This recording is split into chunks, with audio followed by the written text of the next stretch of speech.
नमस्कार, Haryana eight 9 PM news channel में आप सभी का स्वागत है। आइए आपको कराते हैं खबरों से अपडेट। जरोड की बेटी प्रतिभा दहिया ने IAS की परीक्षा में 55 रैंक लेकर जिले व गांव का नाम रोशन किया है। इससे पहले वर्ष 2020 में उन्हें 214वां रैंक मिला था। मौजूदा हाल में प्रतिभा दहिया हैदराबाद में IPS की ट्रेनिंग कर रही हैं। ट्रेनिंग के दौरान उन्होंने दिल्ली में इंटरव्यू दिया था। प्रतिभा दहिया का कहना है कि उन्होंने बगैर कोचिंग के दोनों बार परीक्षा पास की है। तो 214 रैंक आया तो वे खुश नहीं थी। इस बार उन्होंने बारीकी से तैयारी की, रूटीन में तैयारी की, टाइम से सोती थी, टाइम से जगती थी, स्ट्रेस दूर रखा, खुश होकर मन लगाकर एकाग्रता से पढ़ाई की। घर में माँ का घरेलू कार्यों में भी हाथ बढ़ाया। उन्होंने HCS व IAS परीक्षा की तैयारी करने वालों को एक संदेश दिया है कि तैयारी करते समय स्ट्रेस ना रखें, रिलैक्स होकर बारीकी से पढ़ाई करें, पॉइंट बनाकर पढ़ाई करें। प्रतिभा के पिता ओम प्रकाश ने बताया कि बेटी प्रतिभा के लिए निरंतर बधाइयाँ पहुँच रही हैं। प्रतिभा की उच्च शिक्षा दिल्ली से हुई है। मौजूदा हाल में हैदराबाद में ट्रेनिंग कर रही हैं। सर मेरी प्राइमरी स्टार्टिंग में मैंने 4th क्लास तक यहाँ गांव के हैप्पी मॉडल स्कूल से अपनी पढ़ाई पूरी की। फिर मेरा राइस स्पोर्ट्स स्कूल में एडमिशन हो गया था, जहाँ से मैंने 5th क्लास से 12th तक वहीं पढ़ाई की। वहाँ से मैं पास आउट हुई 2014 में। उसके बाद 2014 से 2017 तक मेरी लेडी श्री राम कॉलेज में ग्रेजुएशन हुई, बैचलर्स इंग्लिश लिटरेचर में। और फिर 2017 से 2019 तक मैंने मास्टर्स की इंद्रप्रस्थ कॉलेज दिल्ली यूनिवर्सिटी से ही, वो भी इंग्लिश लिटरेचर में। मेरा डेली का शेड्यूल हर दिन का थोड़ा डिफरेंट होता था, फ्लेक्सिबल होता था, जैसी सर्कमस्टांसेस होती थी उसके हिसाब से। पर बाकी मैं 7-8 घंटे ज़रूर डिवोट करती थी पढ़ाई को। सुबह ये रहता था कि I'm a मॉर्निंग पर्सन, तो मैं थोड़ा जल्दी उठती हूँ। कई बार जब एग्ज़ाम क्लोज था, नियर था, तब मैं 4 बजे भी उठती थी।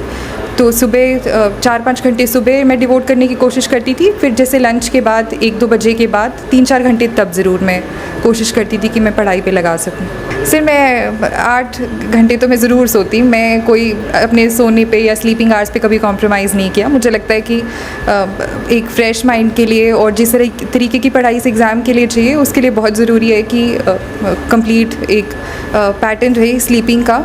8 to 9 आवर्स एटलीस्ट सबको सोना चाहिए, और ताकि दिमाग फ्रेश रहे। तो मैं 9 बजे या 10 बजे से लेट नहीं करती थी सोना, और सुबह थोड़ा जल्दी उठना। सर मैंने कोचिंग नहीं की।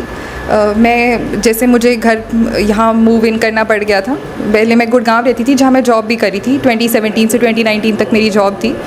तो जब मुझे यहाँ मूव इन करना पड़ा घर पे, तो मेरे पास कोई ऑप्शन नहीं था कि मैं यहाँ से दिल्ली जा सकूँ। पर मुझे ये भी लग रहा था कि मुझे इतना फेथ था कि अगर मुझे एक थोड़ा सा गाइडेंस मिल जाए, ये पता लग जाए कि क्या पढ़ना है, तो मुझे कोचिंग की कोई ऐसी खास ज़रूरत थी नहीं।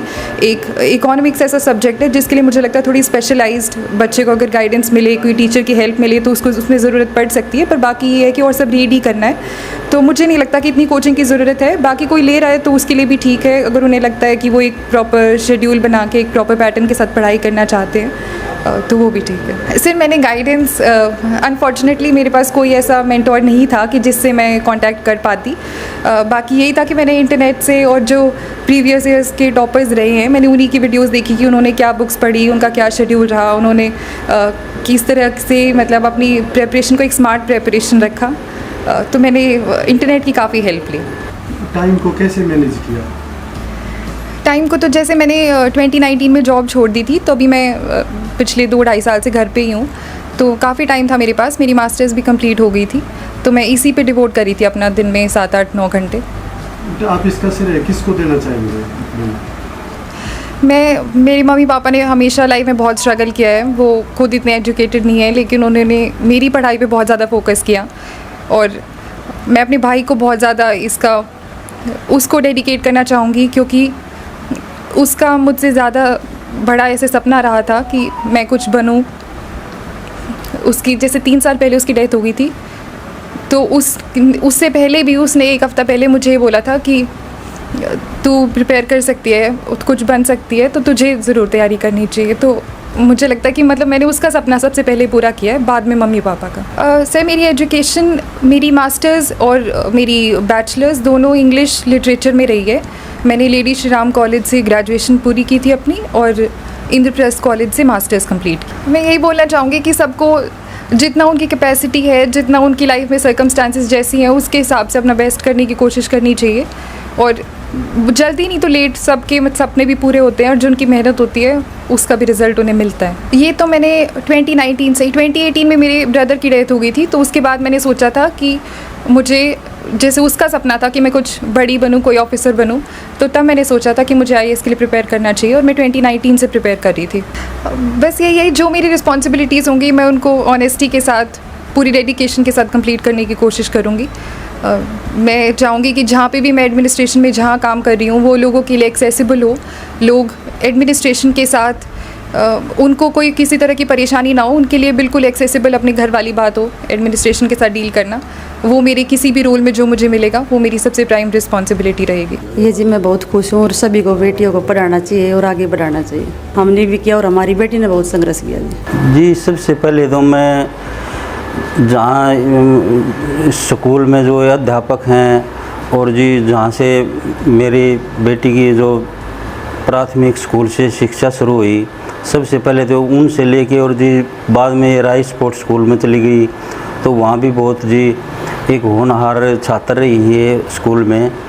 तो जी उनका भी और सबका जो भी इसके कैरियर में जी परिवार गुरुजन जितने भी हैं, मैं उनका सबका जी शुक्रिया अदा करता हूँ और जिन्होंने योगदान दिया है।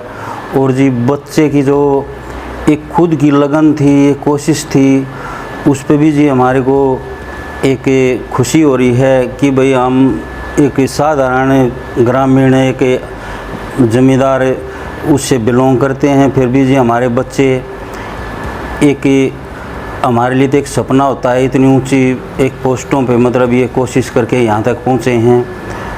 और जी मैं तो ये आशा करता हूँ कि मेरे गांव में और भी बेटियाँ, खासकर बेटियां जी मेरे गांव में 4-5 पहले भी ऑफिसर हैं, एक आईएएस रह चुकी है, अभी भी है फ़िलहाल। और जी एक दूसरे का अनुसरण करें, माँ बाप भी ध्यान दें बच्चों की पढ़ाई पे, लड़कियों की भी जी ज़्यादा लड़कों में और लड़कियों में फ़र्क ना समझें। और जी इसी तरह मैं तो भगवान से प्रार्थना करता हूँ सब की बेटियाँ एक दिन अपने टारगेट, अपने उद्देश्य तक पहुँचे जी। और इससे जी पूरे गांव का, पूरे परिवार का, पूरे जी एक खुशी का माहौल है। OR1 उत्तर भारत का एकमात्र आधुनिक एवं 3D 4K कैमरा तकनीक वाला ऑपरेशन थिएटर कॉम्प्लेक्स अब सोनीपत के टुलिप हॉस्पिटल में। 3D 4K कैमरा की विशेषताएं। 3D 4K कैमरे से ऑपरेशन करते समय शरीर के अंदरूनी अंग व नसें बिल्कुल स्पष्ट दिखाई देती हैं, जिसकी वजह से सर्जरी सटीकता एवं कम समय में होती है। इंटरनेशनल स्कूल 7 एकड़ कैंपस पूर्ण रूप से एसी स्कूल है।